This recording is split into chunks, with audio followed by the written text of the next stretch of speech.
Start. अध्यक्ष महोदय, मैं आपके सामने एक और विशेष बात रखना चाहता हूँ। पिछले साल इस निगम ने 4 करोड़ रुपए का कर्ज दिया, लेकिन यदि आप इसके कुल खर्च को देखें तो आपको मालूम होगा कि उस पर 30 लाख रुपया सालाना खर्च भी हुआ है।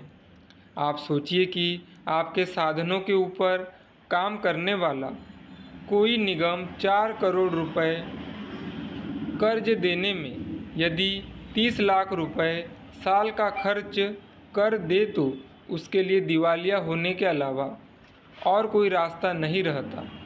इसलिए मैं आपसे यह अर्ज करना चाहता हूँ कि इस निगम के काम को सरकार चाहे किसी भी दृष्टि से देखे, लेकिन हम लोग इसकी आलोचना करने के अलावा और कुछ नहीं करते।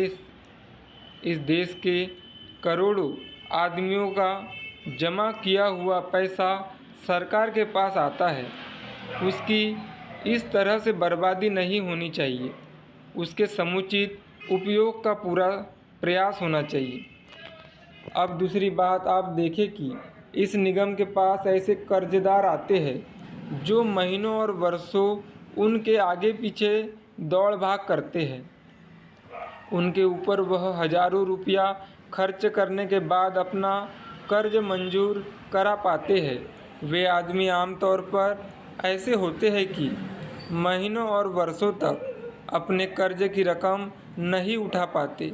इस तरह निगम को ब्याज का बहुत नुकसान उठाना पड़ता है।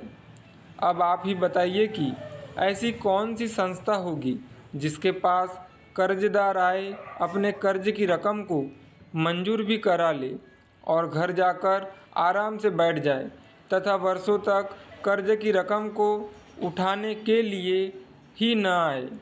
यदि सरकार चाहती है कि निगम का काम ठीक तरीके से चले तो इसको नई नई योजनाओं के लिए पूंजी भी दी जाए। अध्यक्ष महोदय, सदन में माननीय सदस्य ने जो प्रस्ताव रखा है उसका मैं समर्थन करता हूँ। योजना आयोग ने नई पंचवर्षीय योजना बनाई और संसद ने भी उसे अपनी सहमति प्रदान की है। इस पर आज की नई परिस्थिति में विचार होना जरूरी है। आप जानते हैं कि विदेशों में पिछले कुछ महीनों से सभी चीज़ों की कीमतें बढ़ रही है। इस पंचवर्षीय योजना के लिए जो राशि निर्धारित की गई वह पुरानी कीमतों और पुराने आर्थिक ढांचे पर आधारित है। यदि महंगाई इसी तरह से बढ़ती रही तो इस योजना का क्या होगा? उस हालत में इसको कार्यान्वित करना बहुत ही कठिन हो जाएगा। इसलिए इस पर अभी विचार करना बहुत ही ज़रूरी है। मैं समझता हूँ कि आज की जो कीमतें हैं, यदि उनका ध्यान रखा जाए तो योजना का जो अनुमान लगाया गया है वह बहुत कम पड़ेगा। पिछली 4 योजनाएं बीत चुकी है, उनके बारे में मैं कुछ बातें आपके सामने रखना चाहता हूँ ताकि अगली योजना में उन बातों को दृष्टि में रखते हुए उसको कार्यान्वित करना संभव हो सके। बड़े बड़े अधिकारी या नेता जब योजना बनाए तो जनता के हितों का ध्यान अवश्य रखें। देखा गया है कि वे अपने अनुसार ही योजनाएं बनाते हैं। योजना आयोग की रिपोर्ट में बहुत से दोष पाए गए हैं। उनकी ओर समय समय पर मैंने सदन का ध्यान भी आकर्षित किया है। मैं देहात का रहने वाला हूँ और किसान के घर पैदा हुआ हूँ। मुझे कृषि उद्योग के बारे में काफ़ी जानकारी है।